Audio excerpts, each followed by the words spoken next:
Este podcast é uma produção Reverber.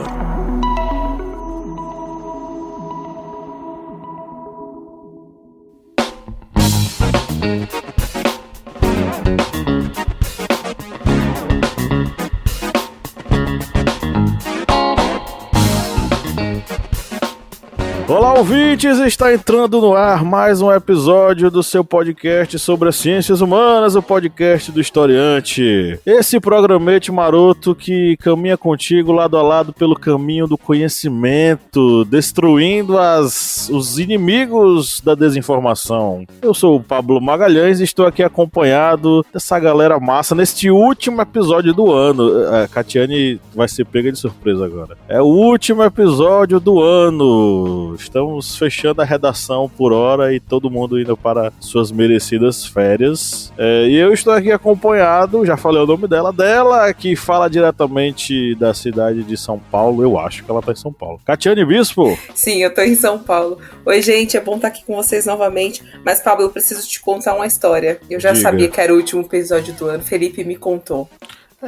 O Felipe é um ridículo. Eu acho que eu já falei isso pra ele pessoalmente e vou reiterar aqui na gravação. E já antecipando, o senhor Felipe Bonsanto. Bom dia, boa tarde, boa noite. Bem-vindos ao último episódio. Eu não posso falar muito que eu tô ajudando numa mudança aqui em Brasília, entendeu? Entrou um caminhão aqui na Asa Sul. Tô ajudando aqui um pessoal que vai embora, entendeu?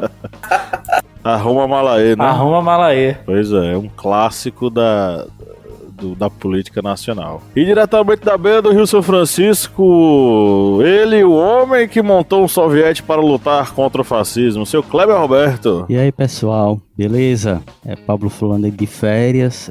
Gente, é só 72 horas, viu? É só 72 horas, que aí depois volta tudo ao normal. São as férias mais rápidas do universo, né, cara? 72 horas de férias. 72 horas. É o sonho dos patrões no Brasil, dar férias de 72 horas para os seus funcionários. Bom, estamos aqui reunidos mais uma vez para trocar uma ideia sobre alguma coisa, né? Mas hoje é dia de episódio especial. Hoje é geopolítica na Latinoamérica. Estamos aqui reunidos para falar sobre este continente maravilhoso do qual fazemos parte. E a gente vai passear hoje por um país que está vivendo uma turbulência política que não é novidade para ele, né? A gente está falando do Peru. Estamos aí às voltas com um problema que envolve o presidente Pedro Castillo e o Congresso Nacional Peruano. Vamos tentar entender o que é que está rolando, né? Do ponto de vista político, geográfico, histórico, enfim. O que é que está rolando no Peru? Como é que a gente pode avaliar?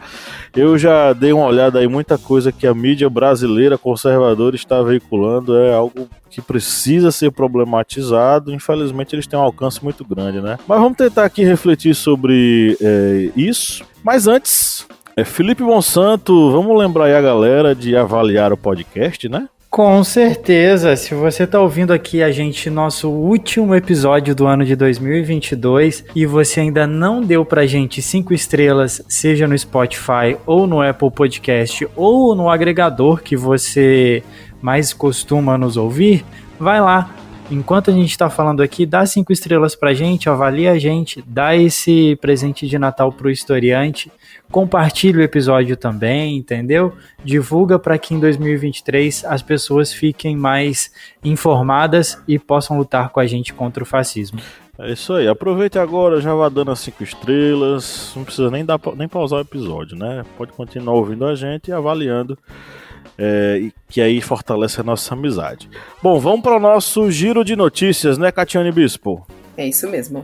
E só relembrando que conhecimento sem compartilhar não é conhecimento, né? Isso. Quanto mais a gente compartilha as coisas que a gente escuta, bons conteúdos que a gente repassa para as pessoas, a gente está fazendo uma grande ajuda, que é justamente para informação, né? Em tempos de fake news, notícias e informações de qualidade faz toda a diferença. Arrasou!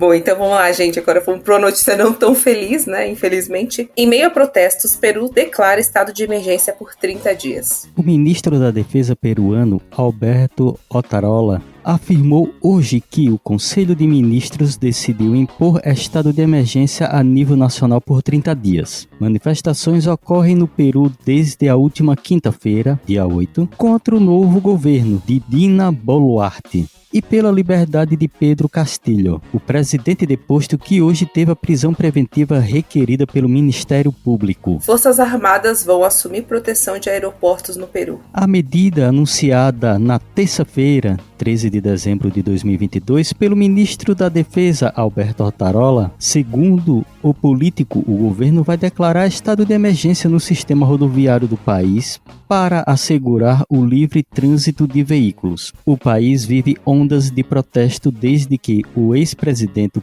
Pedro Castillo foi alvo de um impeachment e posteriormente preso depois de declarar a dissolução do Congresso Nacional Peruano. Protestos deixam 5 mortos no Peru, apesar do anúncio de eleições antecipadas. 5 manifestantes morreram na segunda-feira, 12, durante os protestos no Peru, que reivindicam a renúncia da recém-empossada presidente Dina Boluarte, elevando a 7 o total de falecidos nas últimas 36 horas, apesar da proposta da mandatária de antecipar as eleições para abril de 2024. Preso, Pedro Castillo divulga a carta em que diz ter sido sequestrado e chama a nova presidente do Peru de ladra. Em uma carta divulgada nesta segunda-feira, 12, o ex-presidente do Peru, Pedro Castillo, que foi preso na semana passada após tentar dissolver o parlamento do país, afirma ter sido sequestrado e diz estar se sentindo humilhado. Dedicada ao,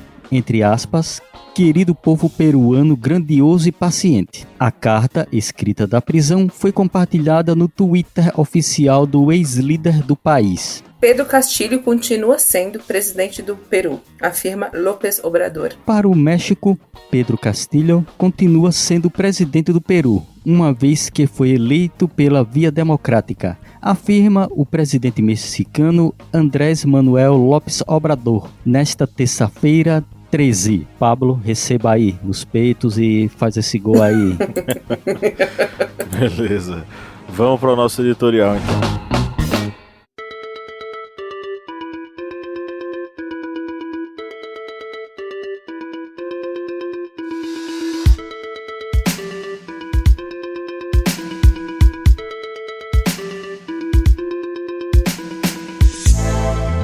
Em mais uma edição do Geopolítica na Latinoamérica, revisitamos o Peru, essa nação que foi tema de outro episódio aqui no podcast, o episódio 129. Naquela ocasião, debatemos sobre as eleições no país e o embate entre o fujimorismo e o trabalhismo, naquele momento representados à direita por Keiko Fujimori e à esquerda pelo Pedro Castillo. Atualmente, o Peru vive um momento de grande tensão política. Na terça-feira, 22 de novembro, mais de 60 dos 130 membros do Congresso do Peru apresentaram um pedido para a destituição do atual presidente Pedro Castillo do cargo, sob a alegação de que ele teria incapacidade moral de exercer a função. O pedido de impeachment, chamado pelos membros do Congresso de moção de vacância, foi o terceiro desde que Castillo assumiu o poder ao fim de julho de 2021. De maneira geral, os favoráveis ao impeachment de Pedro Castillo são filiados a partidos de direita e centro-direita do Peru. Castillo sofreu impeachment horas depois de anunciar a dissolução do parlamento e, na tarde do mesmo dia, sua vice-presidente Dina Boluarte assumiu seu lugar à frente da nação latino-americana. À ocasião, ela afirmou que os atos de Castillo haviam sido uma tentativa de golpe de Estado. Enquanto isso, o país está em ebulição. Há 6 dias, movimentos populares realizam manifestações na capital, Lima, e em distintas regiões do país, exigindo o fechamento do Congresso e a convocatória de eleições gerais. As principais rodovias de acesso ao sul e ao norte do país estão bloqueadas. Os aeroportos de Arequipa e de Cusco foram fechados pelos manifestantes. O acesso a Machu Picchu também foi bloqueado. Sindicatos de trabalhadores trabalhadores rurais convocaram greve geral por tempo indeterminado e mantêm uma vigília em frente à prisão de segurança máxima, onde o Castillo permanece detido. Uma batalha campal ocorreu no aeroporto de Arequipa, quando a polícia dispersou os manifestantes que bloquearam a pista de pouso com pedras, paus e pneus em chamas, como constatou um fotógrafo da agência France Press no local. Rapidamente, a mídia brasileira começou a repercutir o assunto de uma maneira bastante peculiar. Veículos de imprensa alinhados ao conservadorismo apontaram a dissolução do parlamento peruano por parte de Pedro Castillo como um golpe à democracia. Mas a questão é bem mais complexa. 10 presidentes passaram pelo governo do Peru entre julho de 1990 e dezembro de 2022. Desses, 8 foram presos ou estão envolvidos em supostos esquemas de corrupção e 3 sofreram impeachment. A própria composição desse impeachment agora é conservadora e reacionária, algo comum ao Congresso peruano de maioria à direita da política. Com o cenário nacional extremamente dividido,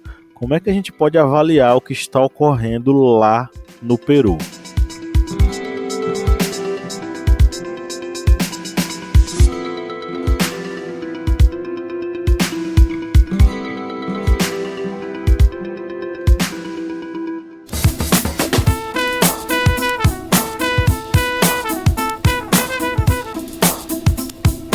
Bom, quem curte e acompanha o Historiante pode nos ajudar a manter o projeto, não é mesmo, seu Kleber? Isso mesmo. Você pode ajudar o Historiante de uma forma bem fácil. E faz como? Vai lá no nosso Apoia-se.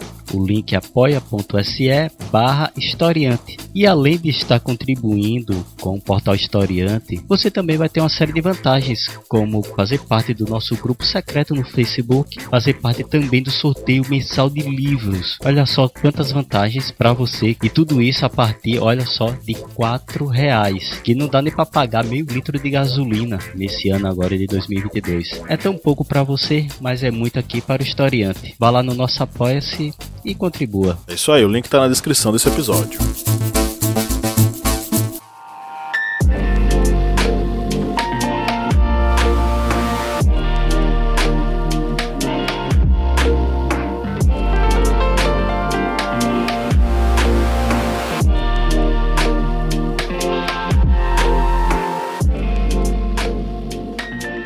Antes de mais nada, é interessante que a gente pense no Peru como um país que nos últimos 30 anos nenhum presidente eleito conseguiu concluir o mandato. Tendo isso em vista, isso nos ajuda muito a entender como é a instabilidade no Peru. Eu já estive no Peru, vou começar a falar, então eu tenho um carinho muito grande pelo país. Os peruanos são pessoas muito receptivas. Já vai dar uma carteirada, né?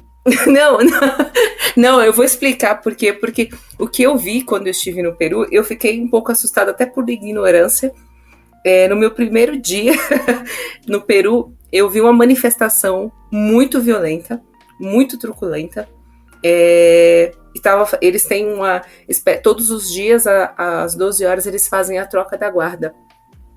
E nesse dia, teve nessa troca da guarda, as pessoas chegaram com cartazes, xingando, enfim, lá, se ofendendo.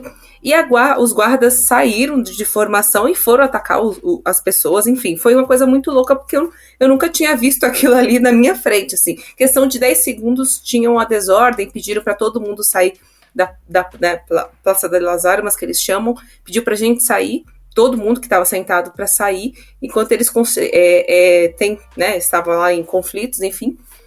E aí eu depois sentei e conversei com um senhor, ele disse que aquilo ali era muito comum de acontecer e que existia uma rusga entre o Congresso e o então presidente da época. Então, assim, depois, que eu cheguei, enfim, fui procurar um pouquinho mais sobre a história do Peru e eu entendi que, na verdade, o Peru é um dos países mais instáveis que existe na América Latina. Eu digo na questão de governabilidade, não instabilidade econômica, porque é um dos países que mais cresce na América do Sul, Não vou colocar América Latina, mas a América do Sul é um dos países que mais cresce. Então, a gente entendendo que o Peru tem esse histórico de instabilidade política, a gente consegue pegar esse fio de meada para entender o porquê disso. Porque o Peru, ele é um país que ele adota o sistema semipresidencialista. E isso conta muito para essa instabilidade política, essa queda de braço que existe entre os poderes. Então, esse regime semipresidencialista é mais ou menos uma mistura do que é o parlamentarismo e o presidencialismo. Então, assim, o parlamentarismo, ele dá uma força constitucional e de representatividade maior para o Congresso, vamos dizer assim. Obviamente que não é só isso. Mas o presidencialismo não, tem uma figura do executivo forte e atuante junto ao Congresso. E o semipresidencialismo é uma mistura desses dois regimes. Então, no sistema presidencialista, o chefe de governo, né, do executivo, que é o presidente, ele acumula os dois poderes, que é o chefe de Estado. Então, ele fica responsável por representar o país nas suas relações exteriores. Ele adquire também a responsabilidade de ser um chefe de governo. Então, ele é responsável por fazer a administração toda do país, né? Então, o presidente tem essa figura. Então, ele é chefe de Estado e ele é chefe de governo. O semipresidencialista, além disso, além do presidente ter essas duas funções de ser chefe de Estado e chefe de governo, ele pode indicar uma pessoa, ele mesmo indica uma pessoa para ser o primeiro-ministro, a primeira-ministra do país. Então, é por indicação do executivo. Então, o semipresidencialista é isso, ele consegue adquirir esses grandes poderes, inclusive de interferência junto ao Congresso. Então, assim, do Congresso não, né? No parlamento de modo geral, no Congresso nem tanto. No caso específico do Peru. Então, colocando esse imposto, esse regime semipresidencialista, o que acontece? Ele consegue fazer coisas que aqui no Brasil, para a gente, é muito estranho. Então, por exemplo, nesse regime semipresidencialista, o chefe de governo, né, que é o presidente, ele consegue, por exemplo, que foi o que o Castilho fez, ele consegue propor outras formas de governabilidade, inclusive de chamar novas eleições. Obviamente que, né, tem que ter um contexto, tem que ter um apoio, tem que ser conversado, enfim, não estou aqui justificando o que o Castilho fez. Mas é só para informar que no Peru, especificamente, eles podem fazer sim. Então, não é que ele pode usar isso a qualquer momento, não, mas é que esse chefe semipresidencialista no Peru, ele pode sim convocar as novas eleições, propor leis e ter essa força maior de modificar o Congresso. Enfim, estou falando isso por quê? Porque o que acontece no Peru é essa queda de braço entre os dois poderes. Não só o Congresso, né, o parlamento peruano, que tem uma grande influência e apoio das oligarquias, enfim, peruanas, assim como toda a América Latina, como os presidentes que chegam até o governo, conseguem ser eleitos e eles não conseguem concluir os mandatos deles justamente por pressão desse mesmo Congresso. Então, aquela briga que eu vi naquele dia, o primeiro dia que eu cheguei, foi justamente isso que eu vi. O Congresso, o presidente recém saído do governo, as pessoas estavam protestando contra isso, que o Congresso derrubou mais um presidente que foi substituído, enfim. Isso só para colocar que existe uma brecha legal no Peru que facilita com que a história, né, com que o movimento deles, que o país deles, a história deles seja impactada diretamente com esses grandes poderes do Congresso Nacional. Então, assim, o que aconteceu? Ele indicou uma primeira-ministra, que era antigamente, a gente nem ouviu falar dela, mas ela renunciou no próprio dia que o Castilho tentou derrubar o Congresso, né, que é a Betsy Chávez, que era uma grande líder, enfim, sofreu todos os ataques, como o Castilho também veio sofrendo. Tem 3 tentativas de impeachment durante 1 ano e meio de governo que ele tem feito. Mas é só para comentar também que o Castilho, ele não é unanimidade no Peru. O Castilho, uma conhecida minha que mora no Peru, ela diz que entre entre os próprios progressistas, ele é uma figura muito controversa, porque ele tem alguns ideais muito progressistas, mas ele tem os costumes de ser muito conservador, porque ele foi criado, ele viveu toda a trajetória, ele é um educador, ele era um professor, trajetória dele no interior do Peru, enfim, ele até usava aquele chapéu que era muito tradicional dele, mas ele tem uns costumes muito conservadores, e isso já tinha uma certa resistência de parte dos progressistas justamente por isso. Então, eu só vou frisar um pouco mais, óbvio que vocês vão trazer muito mais elementos, frisar que existe uma brecha na formação do Estado peruano, que facilita com que esses golpes sejam frequentes e que o Congresso Nacional, que é eleito, né, enfim, tem uma representatividade muito grande no país, entre nessa queda de braço constante com os presidentes eleitos e que faz com que há 30 anos os governos, né, os presidentes eleitos, eles não consigam concluir os mandatos deles. Você falou uma coisa que me chama muita atenção, e aí no dia, até quando houve toda a confusão, tudo, eu comentei isso no grupo do Historiante.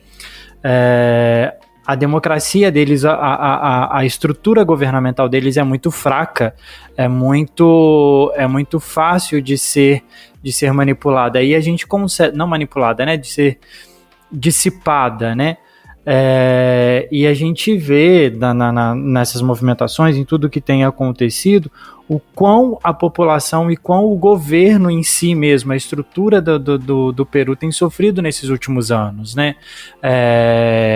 A entrada de um governo de esquerda e a tentativa de um governo de esquerda em governar ou tentar fazer alguma coisa, o quão isso foi grave e o quão isso tem atrapalhado a tentativa do governo de fazer acontecer nesse último ano e meio, nesses 16 meses aí que ele estava no governo, ele sofreu tentativa de impeachment várias vezes.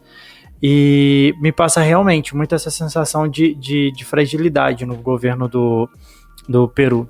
O que a gente sente realmente quando falamos avaliar o que está ocorrendo no Peru, a gente pode pegar todos esses pontos. Tanto um país que tem uma democracia, em que há essa dificuldade do poder executivo em se manter no comando, já que o Congresso sim, ele vai ter uma grande força para destituir os presidentes. Tanto como bem disse Catiane, a gente vê uma sequência bem grande de presidentes que acabam perdendo o cargo no Peru. Isso devido realmente a ver não é uma fragilidade, mas digamos, essa brecha legal para que possa ocorrer essa destituição. E isso vai acabando fragilizando o processo democrático de um país, à medida em que o Congresso ele possa destituir um presidente sem motivos aparentes, apenas por questão de não estar alinhado com as ideias de um presidente, o Congresso vai lá e destitui. Isso faz com que haja esta fragilidade no Peru.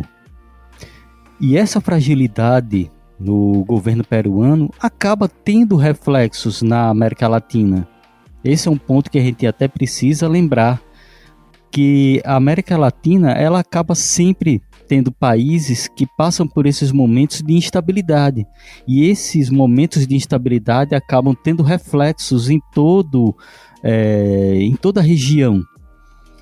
E tendo esses reflexos em toda a região, a gente aqui no Brasil deve ter em mente exatamente um desenrolar o mais rápido e o mais democrático possível para o Peru. Porque à medida em que vai se desenrolando todo esse processo que está ocorrendo lá, com violência, com mortes, com a utilização da força militar em si para tentar colocar ordem, a própria presidente que assumiu, a Dina Boluarte, ela mesma já antecipou as eleições por causa desse descontrole que está ocorrendo, e mesmo assim essas manifestações acabam ocorrendo ainda contra a posse dela, e tudo isso vai tendo reflexos em si ver um país se desestruturando, e com isso, como dito anteriormente, vai levando instabilidade para a América Latina. Lembrando que na Argentina também já está havendo certos movimentos para, levar a uma desestabilização também por lá. Essa questão da desestabilização política tem de um lado, né, a ver com o sistema político peruano, que dá poderes do executivo sobre o legislativo e dá poderes do legislativo sobre o executivo. Então, assim, não existe equilíbrio de poderes, né? Não existe um sistema de freios e contrapesos tal qual existe no Brasil, definido pela Constituição. No Peru, salvo engano, ainda vigora a Constituição do Fujimori. Então, assim, permanece um legado ditatorial de um cara que foi o maior expoente da extrema-direita, que tem na sua filha Keiko Fujimori a continuação do seu legado. E aí tem aquele ouvinte que vai se perguntar, pô, quem é Fujimori? O Alberto Fujimori, a gente tem um episódio aqui que é mais aprofundado sobre o Fujimorismo, que é esse episódio que eu mencionei lá no editorial, né? É o nosso episódio 129, que a gente fala sobre as eleições no Peru e tudo mais. Alberto Fujimori foi um engenheiro que se apresentou como um outsider nas eleições, salvo engano, as eleições de 1989 no Peru. Se não for 1989, foi de 1990. E ele vai assumir o poder, vai ser eleito, né, vai ser levado ao poder pelo sufrágio universal lá no Peru, e ele vai instaurar uma ditadura que durará 10 anos. Nessa ditadura de 10 anos ele vai impor toda a sorte de políticas neoliberaloides lá no Peru, mantendo-se no poder com forte apoio do exército e reprimindo violentamente seus opositores. Depois de muito tempo ele vai ser julgado, depois de muito tempo ele vai ser colocado na frente do tribunal, na verdade só metaforicamente, né, porque ele estava deitado na maca de um hospital. E aí ele não vai... ele vai acabar sendo absolvido ou considerado, não é inimputável, né? Porque ele estava perto de morrer e tal, teve toda uma campanha de comoção e aí resolveram não puni-lo. E ele acabou safando-se disso. Desde então, desde a saída do Fujimori, ninguém se mantém de pé na presidência do Peru sem ser ou arrastado por um processo de impeachment ou arrastado sob uma pseudo luta contra a corrupção no Peru. Eu não vou colocar pseudo não, porque assim, de fato existe todo um processo envolto ali nos presidentes anteriores, principalmente do Pedro Paulo Kuczynski, né, que foi condenado por corrupção, lavagem de dinheiro, envolveu Petrobras e tudo mais. Então, de 2018 para cá, foram 6 pessoas assumindo a liderança do Peru. Saiu Kuczynski, entrou Martim Vizcarra. Saiu Martim Vizcarra por um impeachment, entrou Manuel Merino. Manuel Merino ficou 5 dias no cargo, renunciou, veio Francisco Sagasti. Aí Castilho foi eleito presidente e agora substituído pela Dina, né? Eu lembro que naquele episódio sobre a eleição no Peru, a gente falava sobre como a esquerda estava tentando se alinhar em torno do Pedro Castilho, porque realmente Pedro Castilho é de esquerda, ele é um representante dos trabalhadores lá, ele é um professor e organizou em torno de si todo um movimento de luta contra o passado retrógrado do Fujimorismo, personalizado na Keiko Fujimori, e foi uma aliança muito difícil entre as esquerdas, porque no Peru nós temos esquerdas variadas, desde a esquerda Pedro Castilho à esquerda Sendero Luminoso. E aí o Sendero Luminoso é um movimento de luta armada, guerrilheiro, anti-ditadura e anti a burguesia peruana, né? Porque a ditadura acaba no Peru, mas o Sendero Luminoso continua lutando contra essa burguesia peruana extremamente autoritária. Então, assim, essas esquerdas, né, a esquerda feminista, inclusive a candidata da esquerda feminista, ela vai abdicar de se candidatar para apoiar o Pedro Castilho. Então, assim, todo mundo ali tentando se organizar em torno de uma frente ampla em torno do Castilho. E Castilho, como o Catiane falou, ele é um cara conservador. Ele é um cara que, por mais que se coloque ao lado dos trabalhadores, ele é um cara que tem costumes de um velho conservador brasileiro, vamos dizer assim. Então foi um acordo muito difícil. E uma vez chegando no poder, esse é o ponto que eu quero tratar. Pedro Castilho no poder, num sistema extremamente desequilibrado como é o sistema político peruano, vai lá ele e dissolve o Congresso. Por quê? Porque já existia dentro do Congresso de maioria conservadora a ideia de, não, vamos levantar algum motivo aqui para derrubar esse cara. Ele é acusado de tráfico de influência. Isso é verdade? Isso não é verdade? É uma coisa para a gente analisar. Primeiro porque existe uma tradição muito recente nas repúblicas latino-americanas de lawfare. Lawfare é um conceito que eu aprendi vendo o caso do Lula. Lawfare é a utilização de mecanismos judiciários com fins políticos. O lawfare no Brasil teve, por exemplo, a utilização dos mecanismos jurídicos para colocar Lula na cadeia e permitir que o candidato da direita vencesse, que foi o Bolsonaro em 2018. Isso, por exemplo, está acontecendo na Argentina, né? Em 2019, aconteceram vários julgamentos contra a Cristina Kirchner, né? Fundamentados em casos de corrupção do governo, envolvendo fraudes e concessão de obras públicas, através de concessão de obras públicas, enfim, toda uma questão com a ideia de que a Cristina Kirchner não disputasse as eleições. Isso aconteceu em maio, ela não disputasse as eleições de outubro de 2019. Teve na Bolívia também o Evo Morales, ele acabou sendo destituído do poder, aconteceu um golpe, e aí foi colocada uma mulher lá, eu esqueci o nome dela agora, a mulher que assumiu o poder na Bolívia quando Evo Morales foi destituído. Inclusive ele foi exilado na Argentina, né? Então assim, existe toda uma questão da utilização dos mecanismos jurídicos com fins políticos para tentar atacar inimigos políticos, atacar inimigos à esquerda, vamos dizer assim, que é a grande maioria dos casos que estão acontecendo. O que eu me pergunto é, será que no Peru não está acontecendo novamente um caso de lawfare? Será que a direita peruana não está lá trabalhando para destituir o Pedro Castilho com a ideia de que não, a gente tem que tomar as rédeas disso daqui e a gente vai fazer o que a gente sempre fez na história política peruana, que é derrubar quem a gente não quer do poder?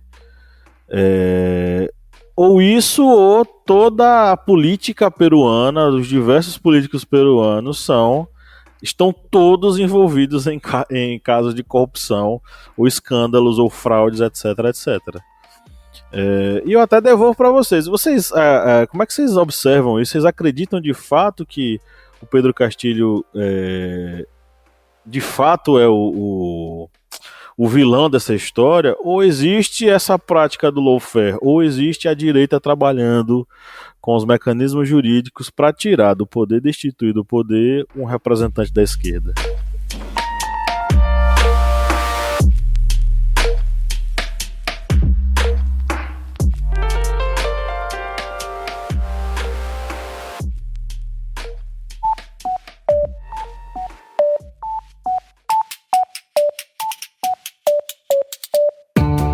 Me diga uma coisa, Lídia Verônica, qual é o melhor lugar para ouvir podcasts? O melhor lugar para ouvir podcast, pra mim, é na cama. Mas pra todo mundo, é o Orelo. Com certeza. Além de tudo, o Orelo nos remunera. Cada clique seu ajuda o nosso projeto a crescer. Então quer dizer que só de a pessoa ouvir, dar o play lá nos episódios, isso já nos ajuda? Nem precisa a pessoa pagar? Exatamente. Se você não pode ou não tem interesse em ser um apoiador, mas acha o nosso projeto legal, vai lá no Orelo e dá essa força pra gente.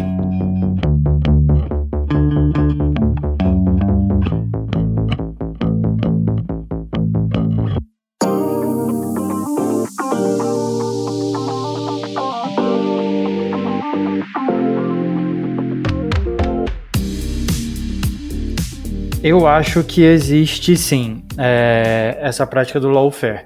Até porque o Castilho ele tem angariado, né, o apoio da população, ele tem tentado atender aos mais pobres, aos trabalhadores, e desde quando ele foi eleito, né, ele tem, como a gente já falou aqui, ele tem sofrido a possibilidade de um impeachment, e agora há pouco também, com algumas mudanças que tiveram lá, ele corria o risco de realmente ser destituído do poder. Ele sofreu um novo impeachment, e ele sofreu um processo de impeachment e corria esse risco de sofrer o impeachment definitivamente. E como ele tem um apoio popular, ele tem um público que está do lado dele, eu acho que num ato de desespero, em alguma coisa desse tipo, ele tentou agir, né, dentro do jogo que ele podia, dentro das leis, da forma com que ele podia destituir o poder do Congresso, e infelizmente ele não conseguiu. Eu acho que pode ter havido para o Castilho também, além obviamente do Congresso, que, como o Pablo mesmo trouxe como referência, dessa imposição, né, de quem que vamos aceitar ou não sendo presidente. Eu acho que houve também para o Castilho, talvez Pedro Castilho, um pouquinho de leitura de cenário, porque ele já tinha se desvinculado da sigla que ele foi eleito, ele já não tinha tanto apoio assim dos colegas, várias vezes os ministros dele mesmo já, enfim, renunciavam por instabilidades dentro do governo, né, porque é resultado de todas essa queda de braço entre os dois poderes no país, né?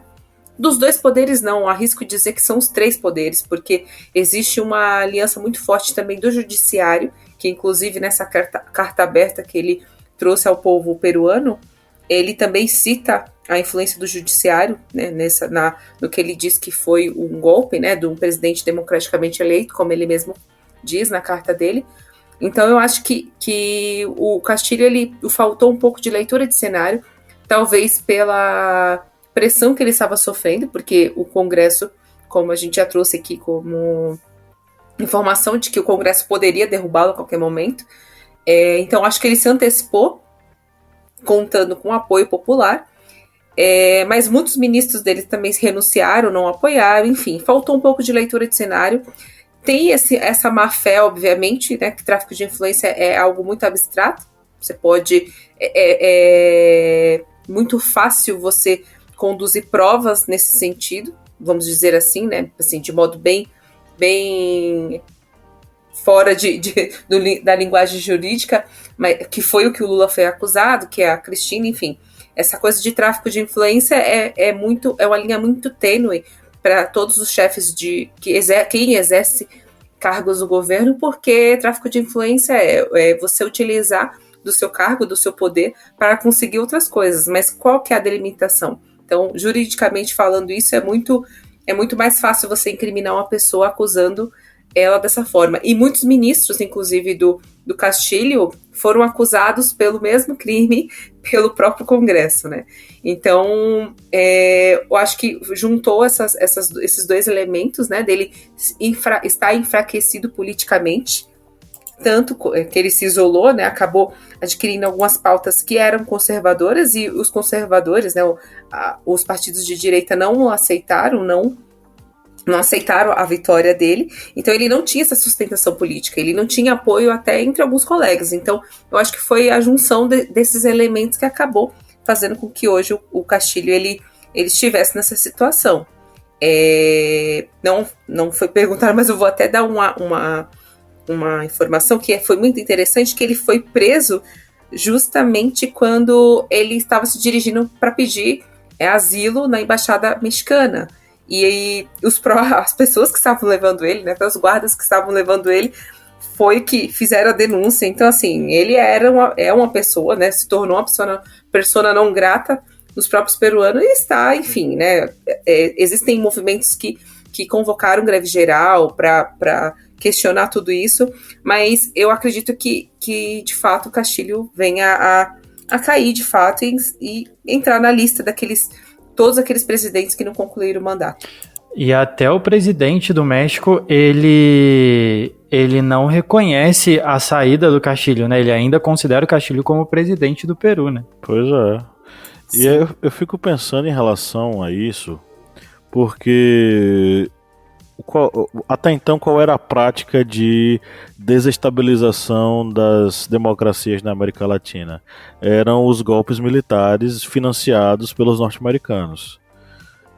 E aí, quem já ouviu a gente falar sobre as crises na periferia do capitalismo, que foi um episódio que a gente fez aqui, sabe que durante muito tempo, na periferia do capitalismo, era fundamental que houvesse uma desestabilização política favorável aos norte-americanos, porque isso facilitaria o controle sobre esses países, né?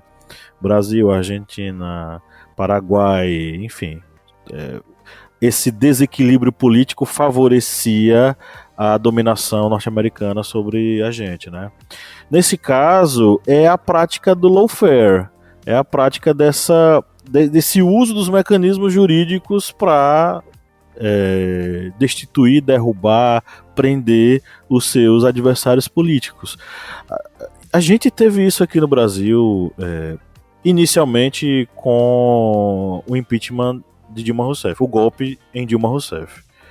Aquilo ali claramente foi a utilização de mecanismos oficiais para destituir uma pessoa inocente, porque posteriormente ela foi considerada inocente no caso, o famoso caso das pedaladas fiscais.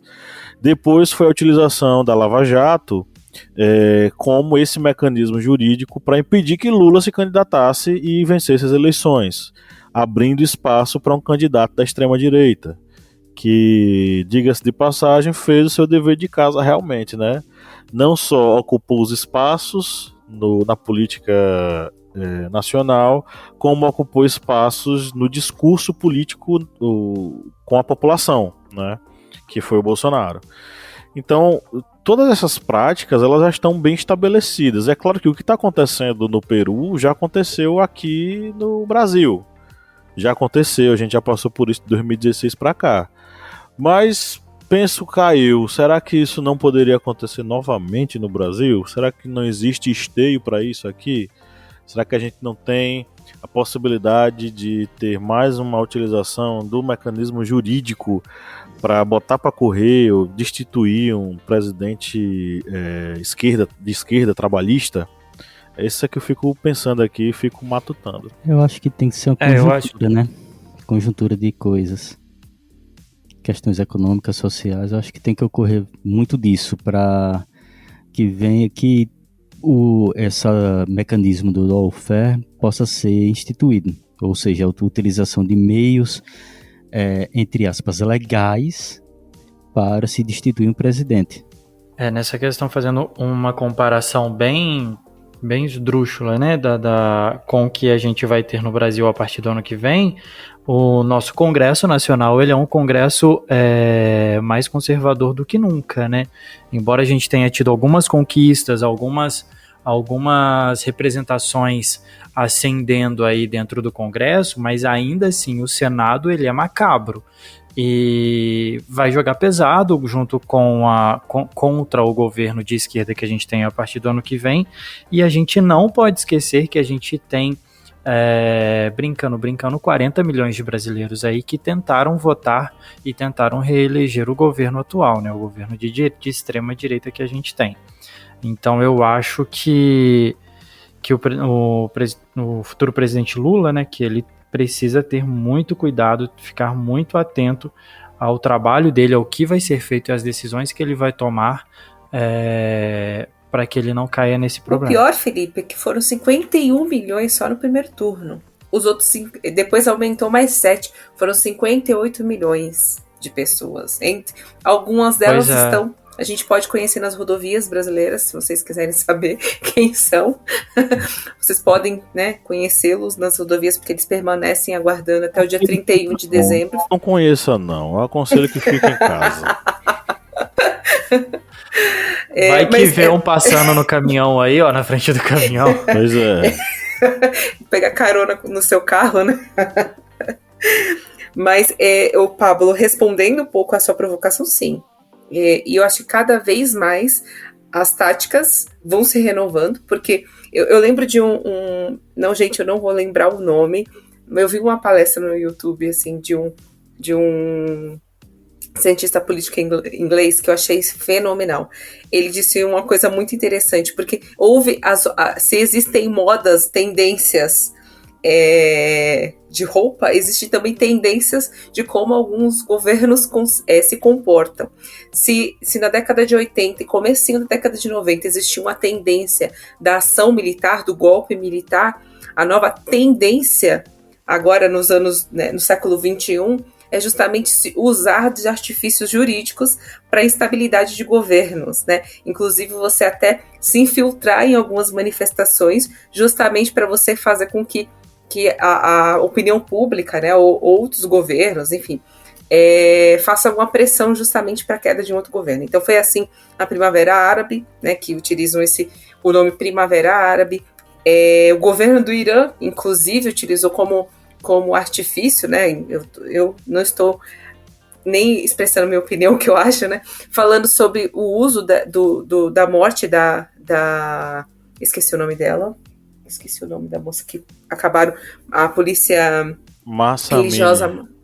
Mahsa Amini. A morte da Mahsa Amini, o governo do Irã diz que, na verdade, foi um uso político de outros países para dizer que existe uma imposição contra o Irã, então, né, diz que vai acabar com a polícia religiosa, mas matou 2 ativistas nessa última semana. Então, assim, achei muito interessante essa análise, porque, de fato, essa coisa de tráfico de influência sendo utilizada aqui na América Latina, né, vai muito, né, similar ao que ele tem apontado como uma tendência no século XXI, que é o uso jurídico, justamente para estabilizar, causar uma estabilidade nas democracias, governos democraticamente eleitos, para pressionar a saída dessas figuras, né, dessas pessoas. Até pensando nessa questão de tendências, se a gente parar para analisar, uma das tendências que a gente tem na destituição de governos legítimos e na luta, né, que a gente vê nos últimos tempos, a desacreditar nos pesos e contrapesos, né, nos poderes políticos dentro de um país.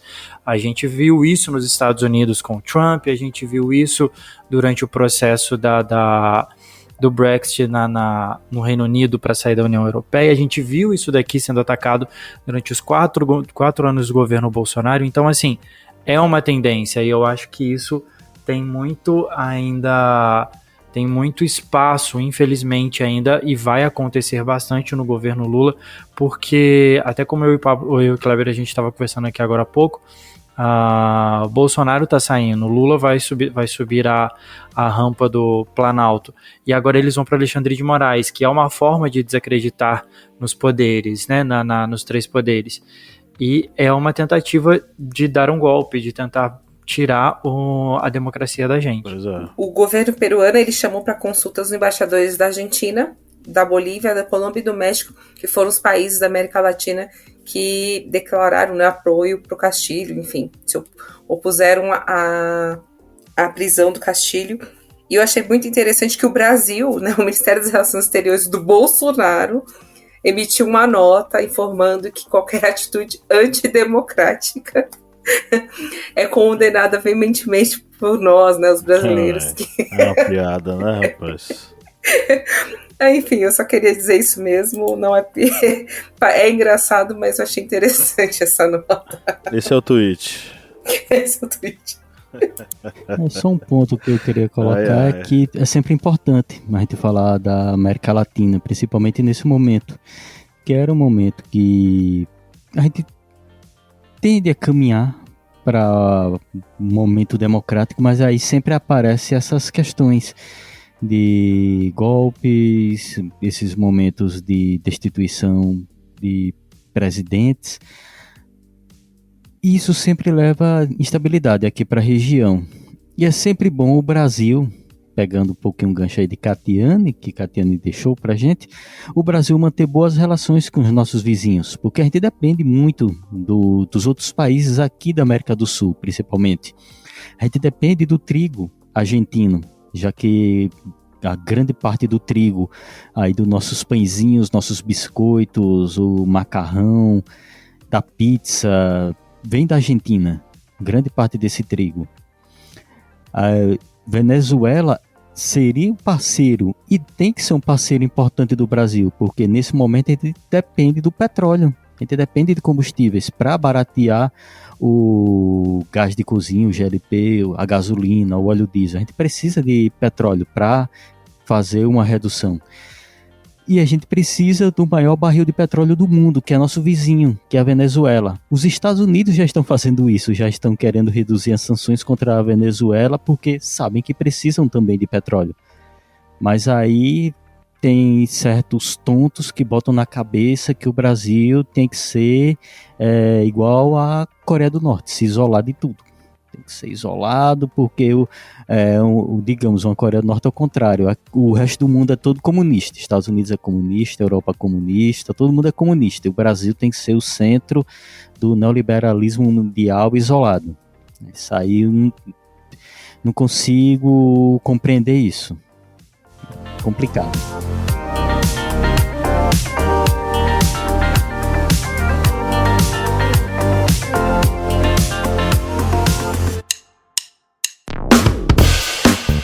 Você que é nosso ouvinte, que acompanha esse podcast a cada semana e adora ouvir os nossos papos, que tal a gente fortalecer os nossos laços de amizade? É simples demais e nem precisa pausar o episódio, né, Felipe? Exatamente, Paulo.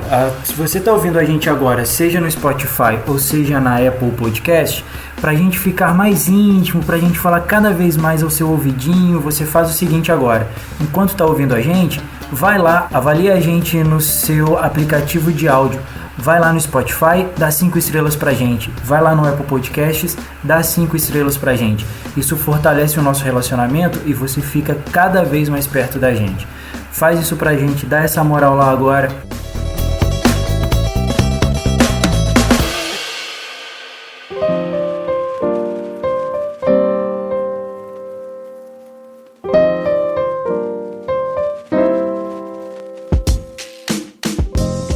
Bom, vamos para as nossas indicações, né, minha gente? Vamos aqui para esse momento da curadoria cultural gostosa que fazemos a cada final de episódio para você que nos ouve curtir aí no seu final de semana enquanto lava seus pratos e arruma sua casa. Né? Essa atividade cotidiana e corriqueira que fazemos todos os dias em nossos lares. E claro que essas indicações, elas são uma homenagem, vamos dizer assim, aos nossos apoiadores, né, Cleber Roberto? A gente agradece a todos os apoiadores que apoiaram, que começaram a apoiar, que continuam apoiando o Historiante nessa jornada aí de anos, que tem nos apoiado nesse ano de 2022, que foi um ano bem pesado pra gente. A gente sofreu muitos ataques, inclusive até perdemos a nossa conta do Instagram. Se você quer continuar seguindo o nosso Instagram, siga o Instagram novo, que é o Historiante _, ou seja, foi um ano bem pesado pra gente, mas a gente contou com apoiadores, por isso a gente agradece a todos, a gente deixa esse agradecimento a todos os apoiadores, a todos que vêm contribuindo e acreditando aqui no Historiante.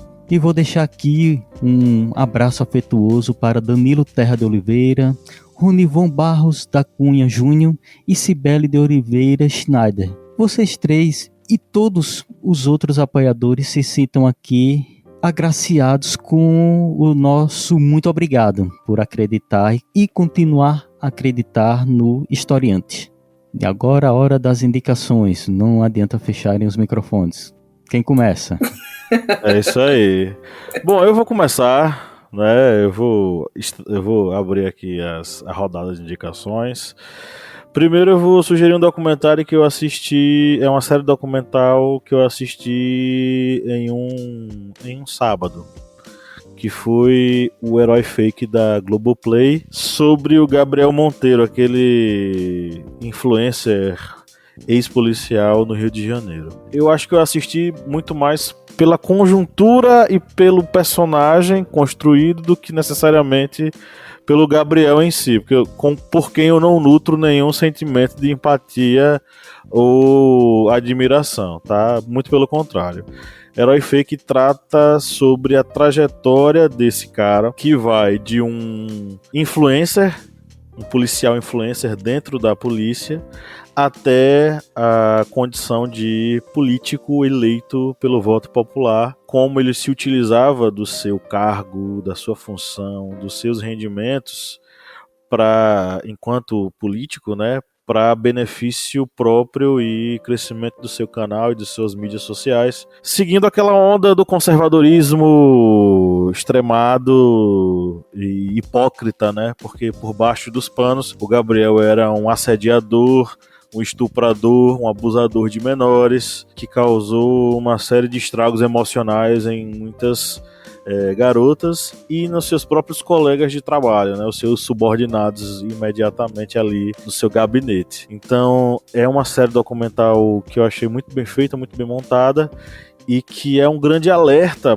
para toda a população, gente. E se você que nos ouve aí e caminhou por surfou aí dentro dessa onda da extrema-direita, abra seus olhos para políticos aventureiros como esse cara. E eu espero que ele tenha, por parte da justiça, o seu destino merecido, que é a cadeia. Para nossa playlist, vou sugerir uma música que descobri por acaso. Estava eu ouvindo uma cantora japonesa que eu gosto muito, que eu acho que eu sugeri no episódio anterior, a Aimee, e caí numa música chamada Twilight, de outra cantora japonesa chamada Ai Iwasaki. Ai Iwasaki. Bicho, fantástico, música maravilhosa, um estilo de música que eu nunca tinha ouvido no Japão, uma mistura de folk com indie, uma batidinha de violão bem gostosa, enfim. Gostei bastante e tá aqui minha sugestão pra vocês. E aí, meus amigos, mande o brasa aí. Vou aproveitar aqui um gancho, então, pra minha dica de filme. Eu vou indicar 2 filmes agora. O primeiro vai ser As Nadadoras, tem disponível na Netflix. As Nadadoras é um filme que vai mexer muito com a nossa percepção, principalmente quem tem algumas dúvidas referente a as guerras, né? Como vive as pessoas que são obrigadas a se deslocarem, né? Os refugiados. Então o filme conta muito a história de 2 irmãs, as irmãs Mardini, que são filhas de um ex-atleta, um ex-nadador profissional sírio.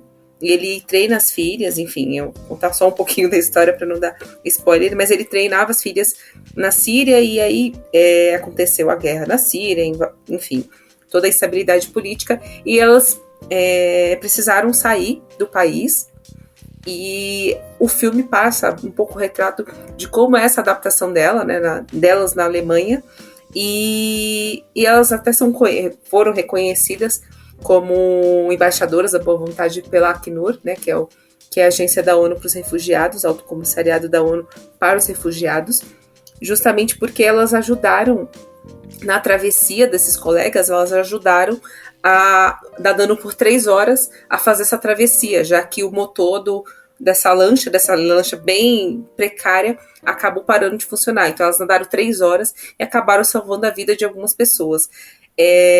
Todas as pessoas que estavam no barco. E aí conta um pouco dessa história delas, como era a Síria antes, o que se tornou a Síria. E é bem interessante porque passa um pouco essa visão, né, dos refugiados, como é você migrar forçadamente para um outro país, para você não morrer.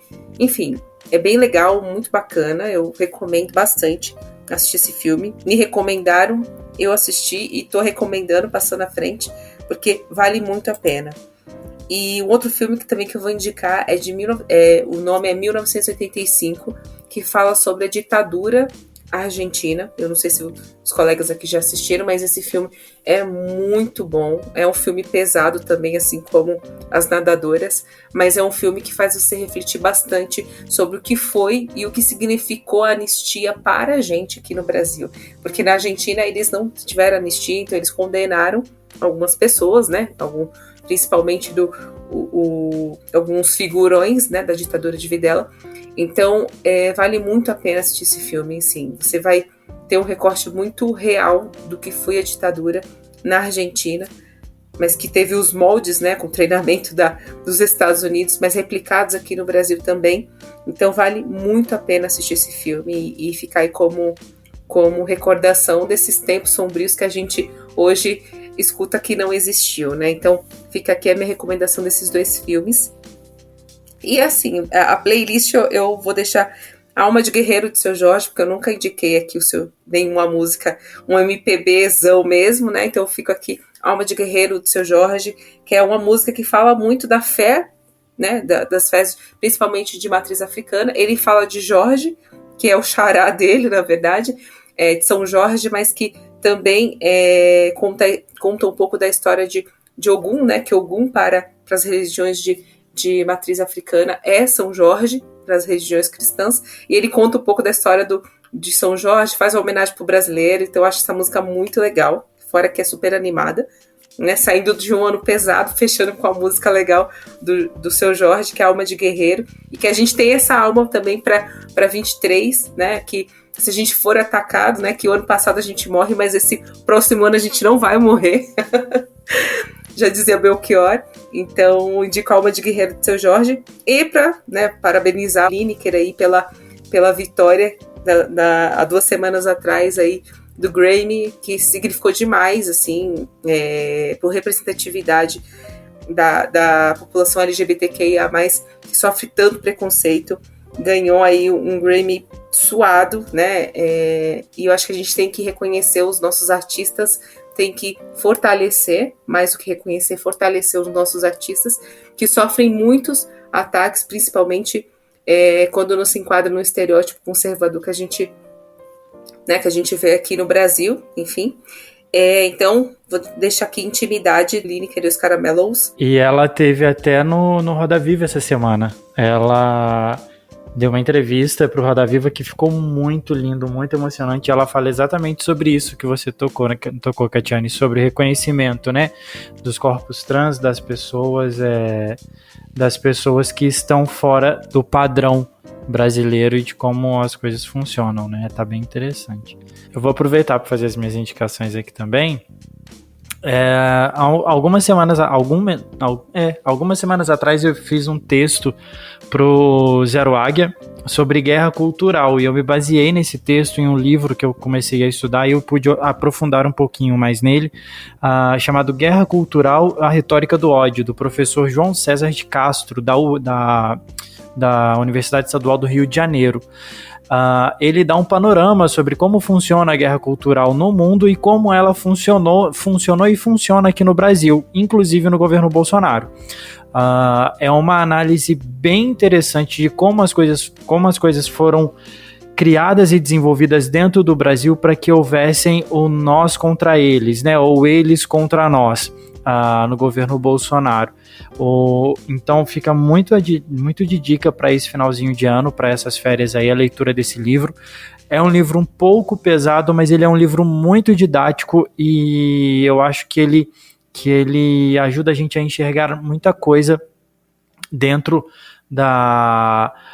do que foi plantado, né, com Damares, com o Salles, com o Ministério da Educação, com o próprio Bolsonaro e por aí vai.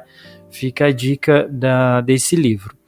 De música, vou indicar algumas músicas bem levinhas também para esse final de ano aí. Uma é Dia Especial, de uma banda gaúcha chamada Pouca Vogal. Na verdade, essa música ela é gravada pelo Humberto Gessinger, por esse grupo Pouca Vogal, e pelo Cidadão Ken, que é uma outra banda do Rio Grande do Sul.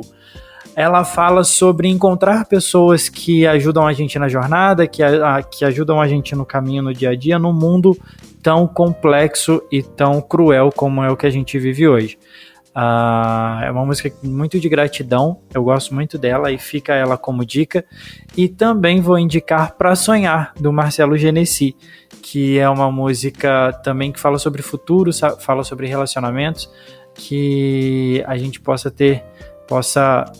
criar relacionamentos mais saudáveis, relacionamentos mais leves e que a gente consiga construir isso no próximo ano. Bem, a minha indicação, como aí vocês vão ter um tempinho livre nesse final de ano, vou indicar um livro de Ariano Suassuna, que para mim é o melhor livro dele, melhor até mesmo que Auto da Compadecida, viu, gente? É o Romance da Pedra do Reino e o Príncipe do Sangue do Vai e Volta. Que esse livro ele vai se basear no narrador, digamos assim, que é o narrador e personagem principal do livro, que é o Quaderna, que ele tá preso porque ele estava causando umas arruaças ali em Taperoá, e ele estava causando essas arruaças porque ele conta sua linhagem como a linhagem dos verdadeiros reis do Brasil. Os reis de cabelos castanhos e não os reis falsificados do estrangeiro. E esse livro ele vai se basear em toda essa cultura, tradições, história do Nordeste. Vocês vão ver, por exemplo, na sua introdução, vai se falar sobre o movimento sebastianista que ocorreu na Pedra do Reino, em São José do Belmonte, e que acabou resultando em sacrifícios humanos. Ou seja, é um livro riquíssimo que vai ser muito fácil sua leitura.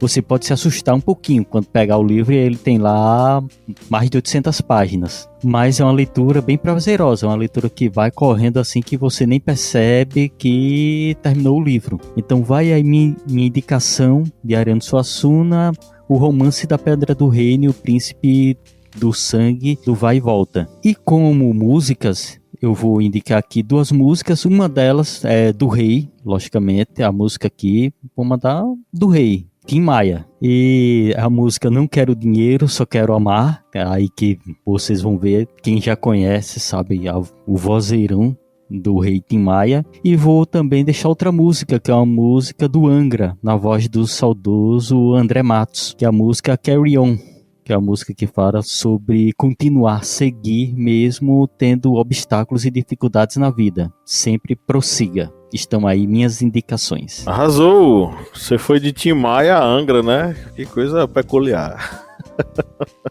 Então é isso, gente. Chegamos ao final do último episódio do Historiante em 2022, esse ano que durou muitos anos, né?